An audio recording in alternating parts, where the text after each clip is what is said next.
अरविंद जी आपके पास आना चाहूंगी। अरविंद जी ये बताइएगा, राशियों के हिसाब से अगर हम समझें तो किनको सावधानी बरतनी चाहिए और किन लोगों के लिए ये शुभ होगा और जिन्हें सावधानी बरतनी चाहिए, क्या उपाय किया जा सकता है उसके लिए? देखिए, ग्रहण का शब्द होता है ग्रहणात। ग्रहण किसी के लिए शुभ नहीं होता। यदि कोई कहे कि इस राशि के लिए ऐसा है या फलाना है, तो वो ठीक है, उस राशि के लिए ज़्यादा अरिष्टकारी नहीं होगा, लेकिन शुभत्व के लिए नहीं कहा जा सकता। ग्रहण जो सबसे ज़्यादा अरिष्टकारी होगा वो पूर्वा भाद्रपद नक्षत्र और साथ में जिनकी राशि जो है शनि की राशि है, उन दोनों राशियों पे प्रभाव ज़्यादा करेगा। लेकिन प्रधान जो शनि की मूल त्रिकोण राशि है, कुंभ राशि है, कुंभ राशि पे ग्रहण पड़ रहा है और इस राशि जो है विशेष से प्रधान जो है इसको जो है वो पीड़ित करेगा। तो कहने का तात्पर्य ये है कि ग्रहण काल में आप जो है अपने पीड़ित स्थिति में, जैसे कि आपने पूछा किन किन राशियों के लिए, तो खास करके जैसे कि शनि यदि चंद्रमा के साथ बैठा है तो ग्रहण योग विष योग बन जाता है। चंद्रमा के साथ यदि राहु है तो ग्रहण योग बनता है। चंद्रमा के साथ यदि सूर्य है तो क्षीण योग बनता है। चंद्रमा के साथ यदि केतु है तो भी ग्रहण योग बनता है। कहने का तात्पर्य कि ये ग्रहण पड़ किस में रहा है? ये पड़ रहा है जो है राशि आपकी जो है कुंभ में, और ये जो राशि आपकी कुंभ है ये है किसकी? शनि की। अब ये पीड़ित किसको कर रहे हैं? पीड़ित कर रहे हैं चंद्रमा को। तो जिनका भी कुंडली में चंद्रमा पीड़ित है किसी भी स्थिति में, जो मैं योग बता गया, 4-5 योग बताए मैंने, ग्रहण योग, आपका विष योग, आपका क्षीण योग, तो इन किसी भी योगों में यदि आपकी जन्म कुंडली में निर्मित है तो चंद्रमा पीड़ित होगा। और चंद्रमा कारक किसका होता है? चंद्रमा मन का, मनोबल का, मानसिकता का, चित्त का, चिंतन का, मना स्थिति का और माँ का कारक होता है। यदि आप अपने चंद्रमा को बलिष्ठ कर लेंगे तो ये मैं सच कह रहा हूँ कि इस पृथ्वी में वह हर चीज़ प्राप्त कर लेंगे जिसे आप चाहेंगे, क्योंकि सबसे बड़ी हार और जीत है कहाँ? अपने मन के अंदर। कहते हैं कि इस व्यक्ति की सबसे बड़ी संपत्ति, सबसे बड़ी धरोहर क्या है? उसका मनोबल। यदि मन से व्यक्ति बलिष्ठ है तो हर चीज़ को प्राप्त करने की वो कोशिश करता है। और मान लीजिए मन से पहले ही वो नीरस और हताश हो गया तो जो वो प्राप्त कर सकता है, जो उसके लिए बहुत ही सिंपल साधारण है, उसको भी वो प्राप्त करने की चेष्टा छोड़ देगा। तो इस टाइम पे आप जो है मंत्रों का जाप करें। इस टाइम पे आप जो है विशेष करके यदि कुछ भी आपको नहीं आता है तो ओम सोम सोमाय नमः, नहीं तो ऐसे टाइम पे आप किसी भी मंत्र के लिए जो है सिद्धिकरण कर लें। एक छोटी सी यदि आप पूजा कहें तो बात बताऊं मैं। परम सुंदरी जो है सब जानते हैं कि जो अहिल्या गौतम ऋषि की पत्नी थी, अहिल्या को भगवान प्रभु राम ने जो है अपने चरण स्पर्श करा के उनको तारा था। कहानी सबको पता होगी कि इंद्र ने उनके जो है पतित्व व्रत को नष्ट किया था। तो अहिल्या को ब्रह्मा ने बड़े ही उससे जो है बनाया। जब ब्रह्मा ने उनका सृष्टि की तो ब्रह्मा जी ने उनके लिए जो है एक बहुत बड़ी शर्त भी रखी कि इस परम सुंदरी की शादी उसी के साथ होगी जो पूरे ब्रह्मांड की परिक्रमा सबसे पहले लगा लेगा। तो गाय जो है, अब गौतम ऋषि भी जो है तो इस उसमें थे होड़ में कि मुझे भी जो है अहिल्या को प्राप्त करना है। तो गौतम ऋषि के आश्रम में गाय जो है बछड़े को जन्म दे रही थी। तो बछड़े को गाय जन्म दे रही थी तो बछड़े का मुंह अग्रिम था और गाय का भी मुंह इधर था, यानी दो मुख हो गए जन्म देते समय। तो उसी टाइम पे गौतम ऋषि ने गाय की परिक्रमा लगाई।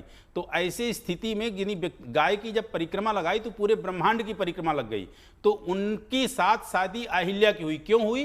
क्योंकि गाय की परिक्रमा लगाई। कैसे टाइम पे लगाई? जिस टाइम पे गाय बछड़े को जन्म दे रही थी। तो ये वही परम क्षण होता है ग्रहण का कि आप एक मंत्र का भी यदि जाप कर लेते हो, एक माला का जाप कर लेते हो, तो अमोघ जो है संख्या का जाप हो जाता है। कहने का तात्पर्य पूरे जीवन में जो आप जाप करके और पाठ करके अपनी संख्या को परिपूर्ण और फल को नहीं प्राप्त कर सकते हो, वो ग्रहण काल में यदि आप करते हो तो वह फल आपको प्राप्त होता है। तो ग्रहण काल में आप किसी भी स्थिति से पीड़ित हों और सब चीज के जो दाता हैं वो भगवान शिव है। जो तुम तप करहु कुमारी, का नहीं मेट सकें त्रिपुरारी।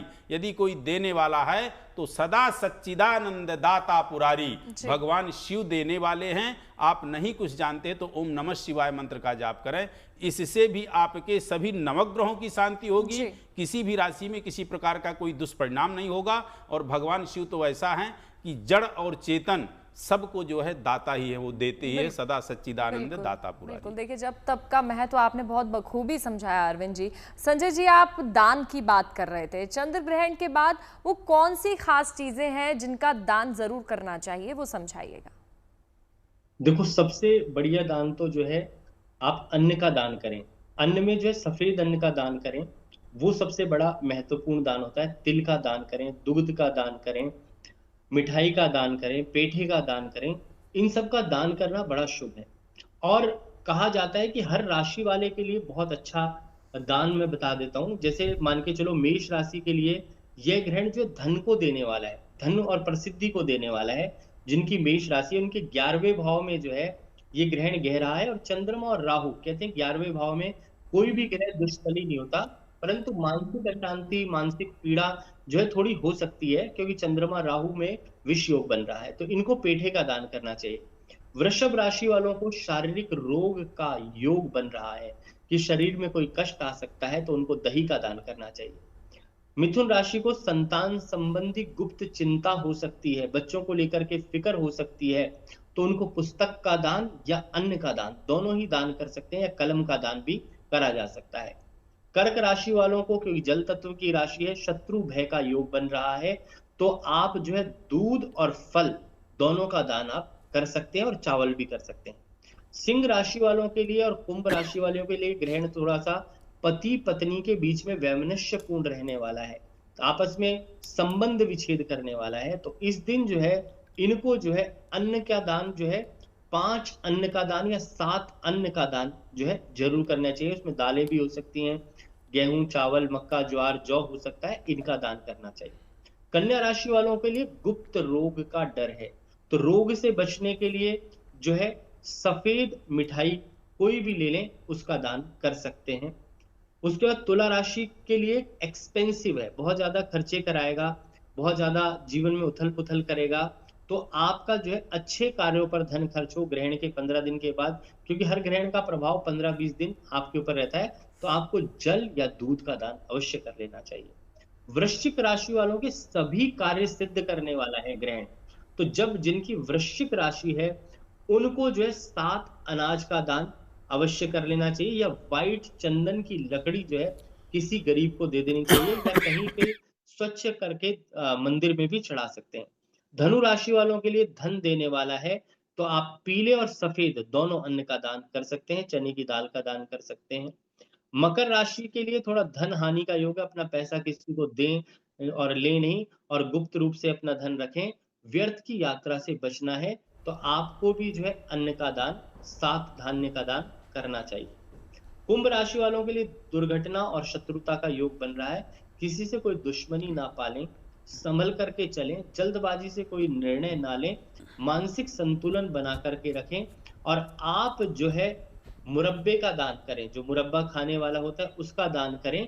आंवले का मुरब्बा हो, उसका दान करने से विशेष लाभ आपको प्राप्त होगा।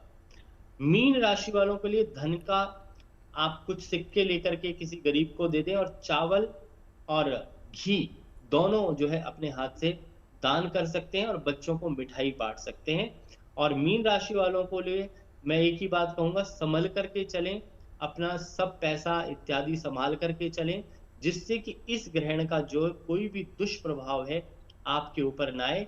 क्योंकि कहते हैं कि इतना बड़ा ग्रहण, 3 घंटे 28 मिनट 2 सेकंड का जो ग्रहण है, काफी लंबा ग्रहण है। और ग्रहण के वक्त कोशिश यही करें कि बाहर बिल्कुल भी ना यानी कि निकलें, और राशियों के भगवान का हिसाब ध्यान से करते रहें। ये सभी चीजें दान की जा सकती हैं।